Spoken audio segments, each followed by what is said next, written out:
दोस्तों आज का हमारा टॉपिक है यूपी बोर्ड सॉल्यूशन साहित्यिक हिंदी का।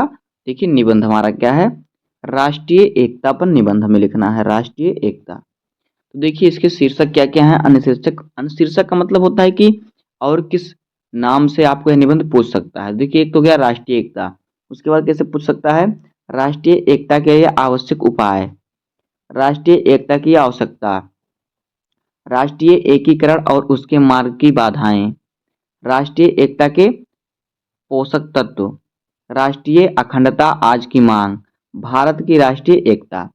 तो इतने में से कोई भी टॉपिक पूछे तो आपको यही निबंध लिखना होगा। देखिए राष्ट्रीय एकता के निबंध के प्रमुख विचार बिंदु क्या क्या हैं। देखिए नंबर एक है प्रस्तावना, राष्ट्रीय एकता से अभिप्राय।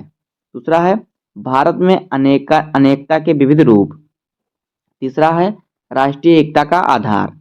चौथा है राष्ट्रीय एकता की आवश्यकता। पांचवा है राष्ट्रीय एकता के मार्ग में बाधाएं। अब देखिए बाधाएं क्या क्या हैं। का है सांप्रदायिकता, खा है क्षेत्रीयता अथवा प्रांतीयता, गा है भाषावाद, घा है जातिवाद और अंगा है संकीर्ण मनोवृत्ति। छठवां हेडिंग है राष्ट्रीय एकता बनाए रखने के उपाय। देखिए उपाय क्या क्या हैं। सर्वधर्म समभाव, खा है समष्टि हित की भावना, गा है एकता का विश्वास और घा है शिक्षा का प्रयास प्रसार और अंगा है राजनीति छल क्षयों का अंत और सातवां है उपसंहार।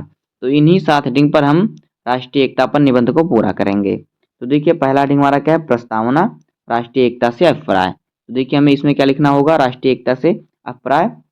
एकता एक भावात्मक शब्द है जिसका अर्थ है एक होने का भाव, यानी एक साथ रहना। इस प्रकार राष्ट्रीय एकता का अभिप्राय देश का सामाजिक, राजनीतिक, सांस्कृतिक, आर्थिक, भौगोलिक, धार्मिक और साहित्यिक दृष्टि से एक होना है। भारत में इन दृष्टिकोणों से अनेकता दृष्टिगोचर होती है, किंतु बाह्य रूप से दिखाई देने वाली इस अनेकता के मूल को वैचारिक एकता निहित है। अनेकता में एक ही भारत की प्रमुख विशेषता है। किसी भी राष्ट्र की राष्ट्रीय एकता उसके राष्ट्रीय गौरव की प्रतीक होती है और जिस व्यक्ति को अपने राष्ट्रीय गौरव पर अभिमान नहीं होता वह मनुष्य नहीं है।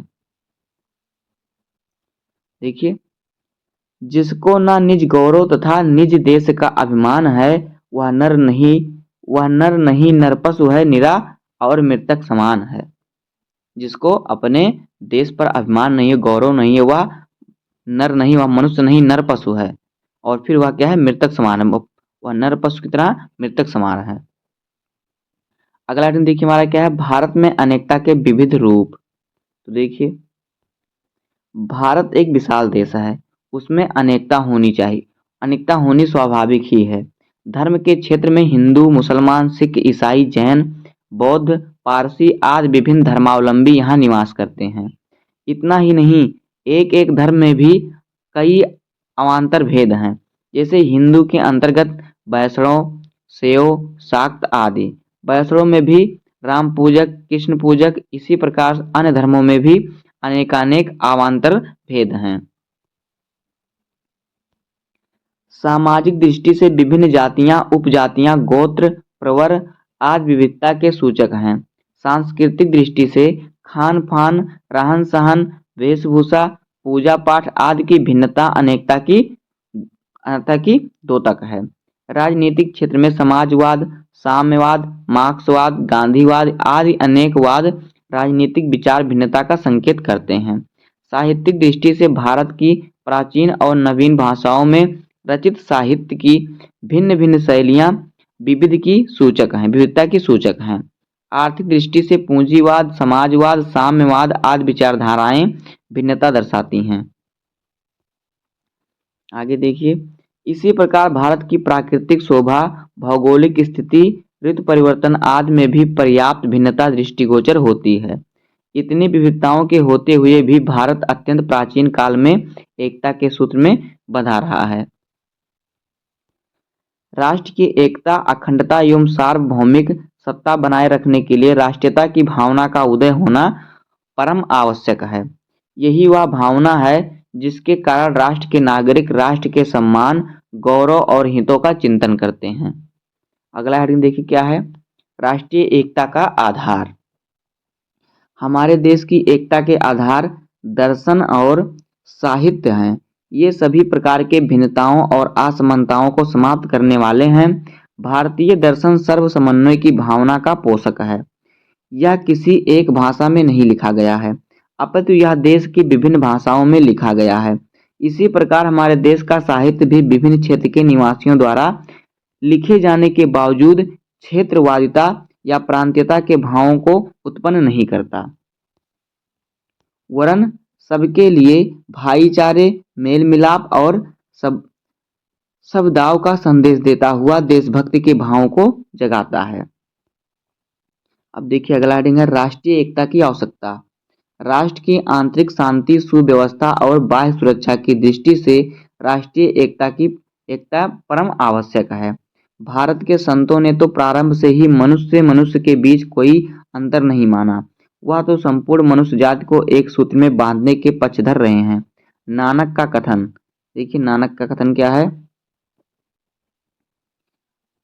अव्वले अल्लाह नूर उपाया कुदरत दे सब बंदे, एक नूर ते सब जग उपजया कौन भले कौन मंदे। यदि हम भारतवासी अपने में निहित अनेक विभिन्नताओं के कारण छिन्न छिन्न हो गए तो हमारी फूट का लाभ उठाकर अन्य देश हमारी स्वतंत्रता को हड़पने का कोशिश करेंगे। यदि हम अलग अलग फूट जाएंगे तो दूसरा देश हमें हड़पेगा, मतलब हमें आज़ादी अपना जो है अपना शासन जमाने की कोशिश करेगा। ऐसा ही विचार राष्ट्रीय एकता सम्मेलन में तत्कालीन प्रधानमंत्री श्रीमती इंदिरा गांधी ने व्यक्त किया था। जब जब भी हम असंगठित हुए हैं, हमें आर्थिक राजनीतिक रूप से इसकी कीमत चुकानी पड़ी है। अतः देश की स्वतंत्रता की रक्षा और राष्ट्र की उन्नति के लिए राष्ट्रीय एकता का होना परम आवश्यक है। अब देखिए अगला हेडिंग क्या है, राष्ट्रीय एकता के मार्ग में बाधाएं। मध्यकाल में विदेशी शासकों का शासन हो जाने पर भारत की इस अंतर्निहित एकता को आघात पहुंचा था, किंतु 19वीं शताब्दी के उत्तरार्ध और 20वीं शताब्दी के पूर्वार्ध में अनेक समाज सुधारकों और दूरदर्शी राजपुरुषों के सत प्रयत्नों से यह आंतरिक एकता मजबूत हुई थी। किंतु स्वतंत्रता प्राप्ति के बाद अनेक तत्व इस आंतरिक एकता को खंडित करने में सक्रिय रहे हैं, जो निम्नवत है। नंबर 1 है सांप्रदायिकता। तो देखिए सांप्रदायिकता में क्या है, सांप्रदायिकता धर्म संकुचित दृष्टिकोण है। संसार के विविध धर्मों में जितनी बातें बताई गई हैं उनमें से अधिकांश बातें समान हैं, जैसे प्रेम, सेवा, परोपकार, सच्चाई, समता, नैतिकता, अहिंसा, पवित्रता आदि। सच्चा धर्म कभी भी दूसरे से घृणा करना नहीं सिखाता। वह तो सभी से प्रेम करना, सभी की सहायता करना, सभी को समान समझना सिखाता है। जहाँ भी विरोध और घृणा है वहाँ धर्म हो ही नहीं सकता। आगे देखिए, जाति पात के नाम पर लड़ने वालों पर इकबाल कहते हैं, मजहब नहीं सिखाता आपस में बैर रखना। अब देखिए अगला हेडिंग हमारा क्या है, क्षेत्रीयता अथवा प्रांतीयता। अंग्रेज शासकों ने न केवल धर्म वरन प्रांतीयता की अलगाववादी भावना को भी भड़काया है। इसलिए जब तब भारतीय भावना के स्थान पर प्रांतीय अलगाववादी भावना बलवती होने लगती है और हमें पृथक अस्तित्व राष्ट्र और पृथक क्षेत्रीय शासन स्थापित करने की मांग सुनाई पड़ती है। एक और कुछ तत्व खालिस्तान की मांग करते हैं तो कुछ तेलुगु देशम और ब्रज प्रदेश के नाम पर मिथिला राज चाहते हैं। इस प्रकार क्षेत्रीयता और प्रांतीयता की भावना भारत की राष्ट्रीय एकता के लिए बहुत बड़ी बाधा बन गई है, बहुत बड़ी बाधा बन गया है। अगला हेडिंग है भाषावाद। भारत एक बहुभाषी राष्ट्र है। यहाँ अनेक भाषाएं बोलियां प्रचलित हैं। प्रत्येक भाषा भाषी अपने मातृभाषा को दूसरों से बढ़कर मानते हैं। फलतः विद्वेष और घृणा का प्रयास होता है और अंततः राष्ट्रीय एकता प्रभावित होती है। स्वतंत्रता प्राप्ति के पश्चात भारत को एक संघ के रूप में गठित किया गया और प्रशासनिक सुविधा के लिए 14 प्रांतों में विभाजित किया गया, किंतु धीरे धीरे भाषावाद के आधार पर प्रांतों की मांग बलवती होती चली गई। आगे देखिए, जिससे भारत के प्रांतों की भाषा के आधार पर पुनर्गठन किया गया।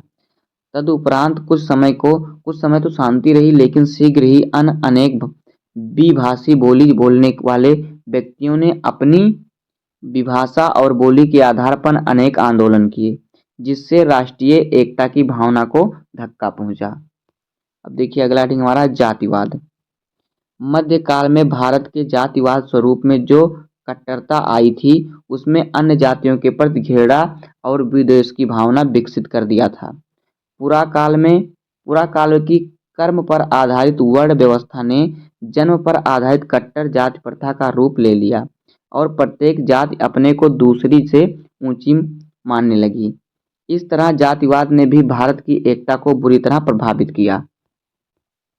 आगे देखिए, स्वतंत्रता प्राप्ति के पश्चात हरिजनों के आरक्षण की राजकीय नीति का आर्थिक दृष्टि से दुर्बल सवर्ण जातियों ने कड़ा विरोध किया। विगत वर्षों में इस विवाद पर लोगों ने तोड़-फोड़, आगजनी और आत्मदाह जैसे कदम उठाकर देश की राष्ट्रीय एकता को झकझोर दिया। इस प्रकार जातिवाद राष्ट्रीय एकता के मार्ग में आज एक बड़ी बाधा बन गया है। अब देखिए अगला हेडिंग है संकीर्ण मनोवृत्ति। जाति, धर्म और संप्रदायों के नाम पर जब लोगों की विचारधारा संकीर्ण हो जाती है, तब राष्ट्रीयता की भावना मंद पड़ जाती है। लोग संपूर्ण राष्ट्र का हित न देखकर केवल अपने जाति, धर्म, संप्रदायों और अथवा वर्ग के स्वार्थ को देखने लगते हैं। अगला हेडिंग है राष्ट्रीय एकता बनाए रखने के उपाय। तो देखिए, वर्तमान परिस्थितियों में राष्ट्रीय एकता को सुदृढ़ करने के लिए निम्नलिखित उपाय हैं। नंबर 1 है सर्वधर्म समभाव। विभिन्न धर्मों में जितनी भी अच्छी बातें हैं, यदि उनकी तुलना अन्य धर्मों की बातों से की जाए तो उनमें एक अद्भुत समानता दिखाई देगी। अतः हमें सभी धर्मों का समान आदर करना चाहिए। धार्मिक एवं सांप्रदायिक आधार पर किसी को भी ऊंचा या नीचा समझना नैतिक और आध्यात्मिक दृष्टि से एक पाप है। धार्मिक सहिष्णुता बनाए रखने के लिए गहरे विवेक की आवश्यकता है। सागर के समान उदार वृत्ति रखने वाले इनसे प्रभावित नहीं होते। अगला हेडिंग है समष्टि हित की भावना। यदि हम अपने स्वार्थ भावना को त्याग कर समष्टि हित की मतलब सारे सृष्टि की भावना का विकास कर लें, तो धर्म, क्षेत्र, भाषा और जाति के नाम पर न सोचकर समूचे राष्ट्र के नाम पर सोचेंगे और इस प्रकार अलगाववादी भावना के स्थान पर राष्ट्रीय भावना का विकास होगा, जिससे अनेकता रहते हुए भी एकता की भावना सुदृढ़ होगी। अगला हेडिंग हमारा है एकता का विश्वास। भारत में जो दृश्यमान अनेकता है, उसके अंदर अनेकता का भी निवास है।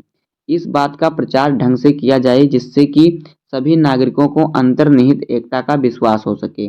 वह पारस्परिक प्रेम और सद्भाव द्वारा एक दूसरे में अपने प्रति विश्वास जगा सकें। अगला हेडिंग है शिक्षा का प्रसार। छोटी छोटी व्यक्तिगत द्वेष की भावनाएं राष्ट्र को कमजोर बनाती हैं। शिक्षा का सच्चा अर्थ है एक व्यापक अंतर्दृष्टि व विवेक। इसलिए शिक्षा का अधिकाधिक प्रसार किया जाना चाहिए, जिससे विद्यार्थी की संकुचित भावनाएं शिथिल हों। विद्यार्थियों को मातृभाषा तथा राष्ट्रभाषा के साथ एक अन्य प्रादेशिक भाषा का भी अध्ययन करना चाहिए। इससे भाषाई स्तर पर एक्ट स्थापित होने की राष्ट्रीय एकता सुदृढ़ होगी। अब देखिए अगला हेडिंग हमारा है राजनीतिक छलछलों का अंत। विदेशी शासनकाल में अंग्रेज ने भेदभाव फैलाया था, किंतु अब स्वार्थ राजनेता ऐसे छलछल फैलाते हैं कि भारत में एकता के स्थान पर विभेद ही अधिक पनपता है। ये राजनेता सांप्रदायिक अथवा जातीय विद्वेष, घृणा और अहिंसा भड़काते हैं और संप्रदाय विशेष को मसीहा बनाकर अपना स्वार्थ सिद्ध करते हैं। इस प्रकार राजनीतिक झलझलों का अंत राजनीतिक वातावरण के स्वच्छ होने से भी एकता का भाव सुदृढ़ करने में सहायता मिलेगी। आगे देखिए, उपयुक्त उपायों से भारत की अंतर्निहित एकता का सभी को ज्ञान हो सकेगा और सभी उसको खंडित करने के प्रयास को विफल करने में अपना योगदान कर सकेंगे। इस दिशा में धार्मिक महापुरुषों, समाज सुधारकों, बुद्धिजीवियों, विद्यार्थियों और महिलाओं को विशेष रूप से सक्रिय होना चाहिए तथा मिलजुल कर प्रयास करना चाहिए। ऐसा करने पर सबल राष्ट्र के घटक स्वयं भी अधिक पुष्ट होंगे। अब देखिए अगला हेडिंग है उपसंहार। राष्ट्रीय एकता की भावना एक श्रेष्ठ भावना है और इस भावना को उत्पन्न करने के लिए हमें स्वयं को सबसे पहले मनुष्य समझना होगा, क्योंकि मनुष्य एक एवं मनुष्य में असमानता की भावना समस्त विद्वेष एवं विवाद का कारण है। इसलिए जब तक हम में मानवीयता की भावना विकसित नहीं होगी तब तक राष्ट्रीय एकता का भाव उत्पन्न नहीं हो सकता। यह भाव उपदेशों, भाषणों और राष्ट्रीय गीत के माध्यम से संभव नहीं है।